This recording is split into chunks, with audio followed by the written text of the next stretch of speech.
Hello friends, இன்றைக்கி என்னென்னா புதுமையான இட்லி தான் பார்க்குறேன். என்ன இட்லினா காஞ்சிபுரத்தில் ஃபேமஸாக தெரியும்ல, காஞ்சிபுரம் இட்லி. அந்த இட்லி தான் செய்ய போகிறேன். எப்படின்னா ஒரு ஹோட்டலில் போகும்போது இட்லி கொடுக்கும்போது அவங்க அந்த இட்லி காஞ்சிபுரத்து இட்லி ஃபேமஸ்மா, இந்த இட்லி சாப்பிட்றீங்களா கேட்டாங்க. இது என்ன ஃபேமஸ் கேட்டால், இது கோயிலில் கொடுக்குறதே நாங்களும் கடைகளில் செய்கிறோம்மா அப்படின்னாங்க. சரி, இதில் என்னென்ன போடுவீங்கன்னு கேட்கும்போது சொன்னாங்க. ரொம்ப டேஸ்ட்டாக இருந்துச்சு, வாங்கியே சாப்பிட்டோம். உடனே வீட்டில் வந்து செஞ்சு பார்த்தா ரொம்ப சூப்பராக இருந்துச்சு. அதுமாரி நம்மளே இதை செய்யணும். செய்யறதுக்காக எடுத்துக்காதுக்கு ஒரு பச்சரிசி, நீங்கள் கடை அரிசினாலும் சரி, ரேஷன் அரிசினாலும் சரி. நான் ரேஷன் அரிசி எடுத்துக்கேன், அதுவே நல்லா மணி மாதிரி இருக்குது. அதனால் அது ஒரு கப்பு அப்படியே எடுத்துச்சிங்க. எல்லாமே பிக்னஸ் பிள்ளைக்காக கம்மியாக தான் போடுறேன். அதுமாதிரி பைத்தம் பருப்பும் ஒரு கப்பு, எல்லாம் தனித்தனியாக தான் எடுத்து கொஞ்சமாக தான் காட்டுறேன். ஏன்னா பிக்னஸ் பிள்ளைங்களும் டக்குன்னு என் சமையலை கற்றுக்கணுறதுக்கு அந்த ஒரு ஆசையில் தான், வேறு ஒன்றும் இல்லை நிறைய செய்யலாம். சாப்பிட்றதுக்கு இங்கே நான் ஒரு ஆள் தான், உங்களுக்கே தெரியும். அதனால தான் சரி எல்லாமே கொஞ்சமாக செய்கிறேன். எல்லாமே ரெண்டுமே தனித்தனியாக ஊற வைக்கணும், ஒன்றா ஊற வைக்கக்கூடாது. கொஞ்சம் தானே இருக்குன்னு ஒரு 3 மணி நேரம் மினிமம் ஊறணும். ஊறிட்டு ரெண்டையுமே தனித்தனியாக பல்ஸ் மோடில் தான் ஃபஸ்ட்டு அரைக்கணும். குறகுறப்பாக அரைக்கணும், நம்ம நைஸாக அரைக்கக்கூடாது. இந்த இட்லிக்கு வந்து நல்லா கொஞ்சம் குறகுறப்பாக தான் நம்ம ஃபஸ்ட்டு ஊறட்டும் 3 மணி நேரம், அதுக்கப்புறம் அரைப்போம். ஓகேவா? தண்ணி ஊற்றி நல்லா ஊற வச்சுருவோம். நமக்கு இந்த காஞ்சிபுரம் இட்லிக்கு ரெண்டுமே நல்லா ஊறிச்சு. இதுமாதிரி தண்ணி வடிச்சிட்டு குறைன்னு அரைக்கணும். நைஸாகவும் அரைக்கக்கூடாது. பல்ஸ் மோடில் தான் அரைக்கணும். இப்போ அரைக்கலாம், பல்ஸ் மோடில் தான் அரைக்கணும். தண்ணி ஊற்றக்கூடாது. உப்பும் போடலை. இப்படி தான் இருக்கணும். உங்களுக்கு நிறையா நீங்கள் அரைச்சிங்கன்னா தெரியாது. இப்படி குறப்பாக தான் இருக்கணும். இதில் எல்லாம் அள்ளி போட்டுக்கணும். அதேமாதிரி இப்போ உளுந்தையும் தனியாக அரைச்சி இதிலே போட்டுக்கலாம். ஆனால் தனியாக தான் அரைக்கணும். இந்த மாதிரி எல்லாத்தையும் எடுத்துகிட்டு இதை போட்டுருவோம்.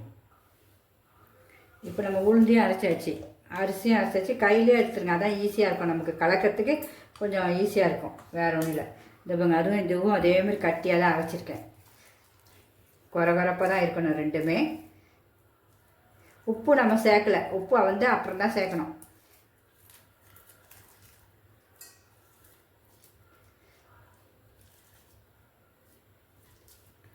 இதை பார்த்திங்களா, இந்த இதில் தான் இருக்கணும். இவ்வளோ கட்டியாக இருக்குது பார்த்திங்களா. இதை ரெண்டுத்தையும் நல்லா கலக்கணும். கலக்கிட்டு கொஞ்சம் தண்ணியை ஊற்றி நம்ம கொஞ்சம் பிசைஞ்சு வச்சுருவோம். நம்ம வந்து இந்த கொஞ்சம் மிக்சியில் இருக்க தண்ணியை எடுத்து நான் வேஸ்ட் பண்ணாமல் அப்படியே கலக்கி வச்சுருக்கேன். அது லைட்டாக ஊற்றுவோம், ரொம்ப ஊற்றக்கூடாது. நல்லா கையிலே பிசைங்க. இதுதான் நல்லா பக்குவம், கரெக்டான பக்குவம். உங்களுக்கு குறப்பாக இருக்கணும். ஒரு 8 மணி நேரம் ஊறணும். இது நம்ம அப்படியே கலக்கி வச்சுட்டு ரெண்டுத்தையும் ஒன்றா மிக்ஸ் பண்ணுங்கள். செம்ம டேஸ்ட்டாக இருக்கும். அவ்வளோதான், கலக்கியாச்சு. இதை அப்படியே மூடி வச்சுருவோம் ஒரு 8 மணி நேரத்துக்கு. புளிக்கணும்ல கொஞ்சம், அவ்வளோதான். மூடி வச்சுட்டு அப்புறம் பார்ப்போம். இப்போ மாவு வந்து 8 மணி நேரம் நம்ம புளிக்க வச்சுட்டோம். எப்படி நல்லா பொஃபி இருக்குது பாருங்கள். இட்லி இந்த பக்குவம் தான் இருக்கணும், பதம் தான். பார்த்திங்களா, புளிச்சிருச்சா? அவ்வளோதான். இதுக்கப்புறம் இன்னும் என்னென்ன சேர்க்கணும்னு பார்ப்போம். இன்னும் ரொட்டியும் காட்டுவாங்க. இப்படி தான் இருக்கணும் பக்குவம் நமக்கு புளிச்சு. மாவுக்கு இன்னும் உப்பு சேர்க்கலை. இதை நல்லா கரைச்சிப்போம். நல்லா இட்லி பழத்துக்கு வந்துடுச்சு பார்த்திங்களா, அழகாக பக்குவம். இப்போ இதுக்கு தேவையான உப்பு போட்டுக்கலாம். நமக்கு இட்லிக்கு தேவையான உப்பு, காஞ்சிபுரம் இட்லிக்கு. அடுத்தது 1 ஸ்பூன் தயிர். உங்களுக்கு ஒரே 1 ஸ்பூன் இதுக்கு.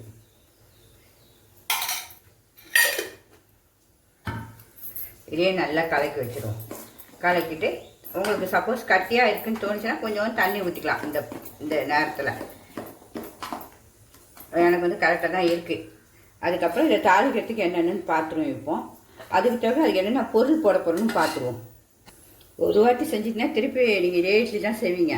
இதுக்கு என்னென்ன தேவைன்னா மிளகும் சீரகமும் நம்ம இடிக்கல்லில் வச்சு இடித்து வச்சுருக்கேன். குறப்பாக தான். இப்படி தான் இந்த பாருங்க, குறப்பாக இடித்து வச்சுருக்கேன்னா. அப்புறம் சுக்கு வந்து தட்டி போடணும். நான் உங்களுக்கு தட்டி எடுத்து வச்சுட்டேன். ஏன்னா அந்த டைம் நம்ம தட்ட முடியாதுன்ட்டு சுக்கை தட்டி வச்சுருக்கேன். இந்த இருக்குது பாருங்கள் சுக்கு. இதான் கடினமாக இருக்கும். சுக்குன்னா எல்லாருக்கும் தெரியும், பெரியவங்களுக்கு எல்லாத்துக்கும். பிக்னஸ் பிள்ளைங்க இன்னும் தெரிஞ்சுக்கோங்க. அப்புறம் இது வந்து இஞ்சி, ஒரு துண்டு, சின்ன துண்டு இஞ்சி. அப்புறம் பெருங்காயத்தூள் கொஞ்சோண்டு எடுத்து வச்சுருக்கேன். அப்புறமேட்டு கடுகு கொஞ்சம். அப்புறம் கருவேப்பிலையை நல்லா இப்படி பிச்சு போடணும். ஒரு முழுசாக போடக்கூடாது. இந்த இட்லிக்கு நம்ம சாப்பிடும்போது அங்கங்கே அப்படியே அழகாக வரும். குட்டியாக நம்ம அப்படியே சாப்பிடலாம், குட்டி குட்டியாக. முழுசாக போடக்கூடாது. போட்டாச்சா? அதுக்கப்புறம் முந்திரி திராட்சை. உங்களுக்கு திராட்சை வேணுன்னா போடுங்க, வேணும்னா எடுத்துருங்க. எனக்கு திராட்சை பிடிக்கும், அதனால் நான் திராட்சை வச்சுருக்கேன். வேற ஒன்றும் இனிமேல் முந்திரியும் திராட்சையும் மட்டும் நெய் 1 ஸ்பூன் போட்டு வறுத்து இதில் ஊற்றிடுவோம். மீதி எல்லாம் திருப்பி ஒரு 2 ஸ்பூன் எண்ணெய் ஊற்றி இதெல்லாம் வறுக்கணும். ஒன்று ஒன்றா பார்ப்போம். பேன் வச்சாச்சு. சின்னதாக தான் வச்சுருக்கேன், ஏன்னா குட்டியாக தான் நம்ம செய்யக்கூடாது, பெருசு வேண்டி. நெய் 1 ஸ்பூன் ஆவி நெய் தான் ஊற்றுறேன். சும்மா ஒரே ஒரு ஸ்பூன் தான், பாருங்கள் எவ்வளோண்டு.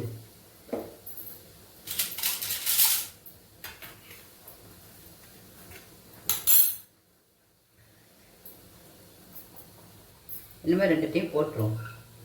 ஸ்லோவிலே தான் அப்படியே வறுக்கணும். ஏன்னா நம்ம நெய் 1 ஸ்பூன் தான், நீங்கள் வேணால் தாராளமாக ஊற்றலாம். நான் உங்களுக்கு எல்லாம் காட்டுறதுக்காக க்ளீனாக செய்கிறேன், வேறு ஒன்றும் இல்லை. இந்த அளவுக்கு எனக்கு போதும் 1 ஸ்பூன். நல்லா கலர் ப்ரௌனிஷாக வரணும். கிரேப்ஸ் திராட்சையெல்லாம் பாருங்கள் அப்படியே குண்டு குண்டாக வருதா, அழகாக வந்தோடனே எடுத்து அதை ஊற்றிடணும்.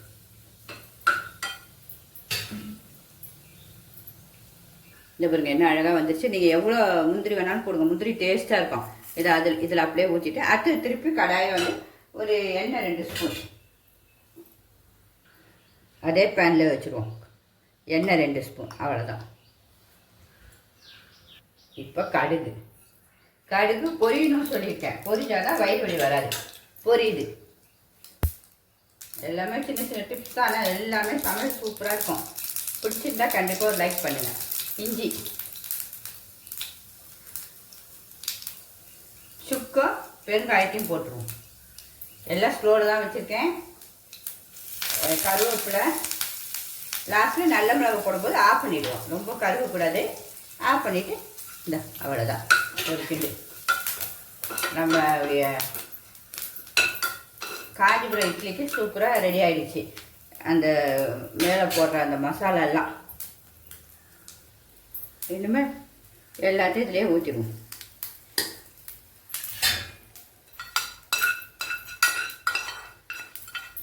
அவ்வளோதான். ஊற்றிட்டு நல்லா கலக்கிட்டு உப்பு பார்க்கனாலும் பார்த்துங்க. உங்களுக்கு இதுக்கு காஞ்ச வெறுமாவே இட்லி சூப்பராக இருக்கும். நானும் வெறுமா தான் சாப்பிடுவேன். உங்களுக்கு வேணா காஞ்ச மிளகாய் சட்னியோ இல்லைன்னா தேங்காய் சட்னி இல்லைன்னா தக்காளி ஸ்பெஷல் சட்னி அதெல்லாம் வச்சு சாப்பிடுங்க. ரொம்ப சும்மா டாப்பாக இருக்கும். அவ்வளோதான். அதுக்கப்புறம் என்ன பண்ணணும்னா நம்ம ஒரு டெம்பர் கிண்ணங்கள் எடுத்து வச்சுக்கணும். எத்தனை கிண்ணம் உங்களுக்கு வேணுமோ அத்தனை கிண்ணம் உங்களுக்கு அதை வச்சுட்டு ஒரு எண்ணெய் தேங்காய் எண்ணெய் ஊற்றிக்கணும். இந்த ஊற்றுறேன் பாருங்க. நான் ஃபஸ்ட்டு ஒரு 3 வைக்கிறேன். வேணும்னா இன்னொன்று வச்சுக்கலாம். நல்லா இப்படி உள்ளங்காய் வச்சு இப்படி நல்லா ஃபுல்லாக சுற்றி விட்டுருங்க. நமக்கு இட்லிக்கு தேவைப்படல, இட்லி பானைக்கு தட்டுக்கு அதே தான். ஏன்னா அந்த இட்லி கொஞ்சம் குண்டு குண்டாகவும் இருக்கும், ஒரு மாதிரி நீட்டாகவும் இருக்கும். ஹோட்டலில் அப்படி தான் கொடுத்தாங்க. அவ்வளோதான். இப்போ இதை அப்படியே ஊற்றிடுவோம். ஒரு அரை கிண்ணம் ஊற்றுவோம், ரொம்ப வேண்டாம். மேலே பொப்பி வரும் கண்டிப்பாக இட்லி மாரி. எனக்கு இந்த 4 இட்லி தான் வரும்னு நினைக்கிறேன். இட்லி பானை தான் நம்ம வேக வைக்கணும். ஒரு அரை அப்படியே போதும். 4 தான் வருது. ஏன்னா நமக்கு இது ஒரு இட்லி சாப்பிட்டாலே வயிறு ஃபுல்லாகிடும். உங்களுக்கு செஞ்சு கட்டுறதுக்காக தான் இப்படி. அவ்வளோதான். அடுத்தது பார்ப்போம்.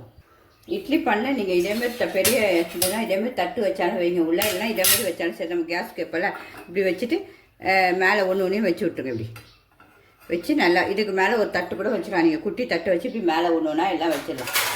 ஆவிலே வேகணும் உங்களுக்கு. இந்த வச்சுருங்க அதுக்கேற்ற மாதிரி. இந்த பாருங்க வச்சு மூடி போட்டு வச்சிட வேண்டியதான். நமக்கு இட்லி வேகிற மாதிரி 10 நிமிஷம் அவ்வளோதான். இப்போ மூடி போட்டுருவோம். எல்லாத்தையும் வச்சாச்சு. இனிமேல் அப்படியே மூடி போட்டு ஒரு 10 நிமிஷம் இட்லி வேக வைக்கிற மாதிரி வச்சுட்டு எடுப்போம். இப்போ 10 நிமிஷம் ஆயிடுச்சு. நம்ம இட்லி ரெடி ஆகிடுச்சான்னு பார்ப்போம். இது பார்த்திங்களா, இட்லி எவ்வளோ சூப்பராக ரெடி ஆகிடுச்சு. நல்லா அழகாக உப்பி அப்படியே வெடிச்சிருக்கு. இதுதான் கரெக்டான இட்லி, காஞ்சிபுரம் இட்லிக்கு. இங்கே பாருங்கள், உங்களுக்கு எடுத்து காட்டுறோம். சூடாக இருக்குது. இந்த பாருங்கள் தெரியுதா? இது கொஞ்சம் 10 நிமிஷம் ஆறட்டும். உங்களுக்கு வெந்துச்சா நீங்கள் பார்க்கணுன்னா ஒரு ஸ்பூனில் எண்ணெய் தடவிக்குங்க. பின்னாடி தடவிட்டு இப்படி ஒரு சைடு குத்தி பாருங்கள். ஒட்டலைன்னா வெந்துருச்சுன்னா இப்போ எனக்கு வெந்துருச்சு, ஒட்டவே இல்லை சுத்தமாக. இல்லைன்னா வடை கம்பி இந்த மாதிரி கம்பியில் குச்சி எதாவது பண்ணுங்கள், அவ்வளோதான். இந்த 10 நிமிஷம் கழிச்சு நம்ம மெதுவாக இதை சைடில் எடுத்துகிட்டு அப்புறம் எடுப்போம். இட்லி நம்ம இட்லி மாதிரியே வந்துடும், கொஞ்சம் ஆஃப் பண்ணிடுவோம், அவ்வளோதான். சூப்பராக நம்ம காஞ்சிபுரம் இட்லி ரெடி ஆயிடுச்சு. இன்னும் ஒரு 2 செகண்டில் நம்ம இட்லி எடுத்து பார்ப்போம். இப்போ எல்லாம் ரெடி ஆகிடுச்சு. ஒன்று ஒன்றா எடுத்து கீழே வச்சுருவோம். நம்ம இந்த இட்லி சூடாக தான் இருக்குது, இருந்தாலும் ஆறினோன்னா இன்னும் சூப்பராக வரும். உங்களுக்கு எடுத்து காட்டிடுறேன். இப்படி சைடு விரும்பெல்லாம் எடுத்துகிட்டு இதை இப்படி வச்சு தட்டினீங்கன்னா விழுந்துடும். இது பார்த்திங்களா காஞ்சிபுரம் இட்லி எவ்வளோ சூப்பராக ரெடி ஆகிடுச்சு பாருங்க. பார்க்க எவ்வளோ அழகாக இருக்குது பார்த்திங்களா காஞ்சிபுரம் இட்லி. இதுமாதிரி எல்லாத்தையும் எடுத்து வச்சுருவோம். நீங்கள் ஸ்பூனோ இல்லைனா கத்தியை கூட வச்சு சைடை மட்டும் எடுத்து இப்படி கொட்டிங்கன்னா விழுந்துடும். உங்களுக்கு ஒரு இட்லி கூட எடுத்து காட்டிடுறேன் எப்படின்னு கேளுங்க. இப்படி லைட்டாக எடுத்து போடுங்க, அவ்வளோதான். அந்த தட்டி வச்சுட்டு எவ்வளோ பெயின் ஆகிடுச்சு பாருங்கள், அவ்வளோதான். ரொம்ப ஈஸி. நம்ம இட்லி எடுக்கிற மாதிரி தான், கிண்ணமேன்னு பயப்படவே தேவையில்லை, அவ்வளோதான். இந்தாங்க, அவ்வளோதான். உண்டுச்சா எவ்வளோ அழகாக அந்த பக்குவம் கரெக்டாக தான் இட்லி சூப்பராக உண்டுடும். நான் எல்லாமே உங்களுக்கு காட்டிட்டேன் க்ளீனாக. ஏன்னா எல்லாருமே கற்றுக்கணும் தான். இந்த பார்த்திங்களா அவ்வளோதான். இட்லின்னு ரெடி பண்ணிவிடுவோம். இப்போ நம்மளுடைய காஞ்சிபுரம் இட்லி சூப்பராக ரெடி ஆகிடுச்சு. நீங்கள் அதை பார்க்கவே சொன்னால் எப்படி இருக்குன்னு இந்த பாருங்கள், பிச்சு காட்டுற பாருங்கள் எவ்வளோ சூப்பராக இருக்குது பாருங்கள். உள்ள அவ்வளோ அழகாக நல்லா ரவையாக இருக்க மாதிரி முந்திரி திராட்சை நம்ம எல்லாம் போட்ட இதெல்லாம் அழகாக அப்படியே இருக்குது, மிளகு தூள் எல்லாம். இப்போ அதை சாப்பிட்டு நம்ம பார்த்துருவோமா? சூப்பராக. நான் தக்காளி வெங்காயம் போட்டு சட்னி தான் அரைச்சிருக்கேன்.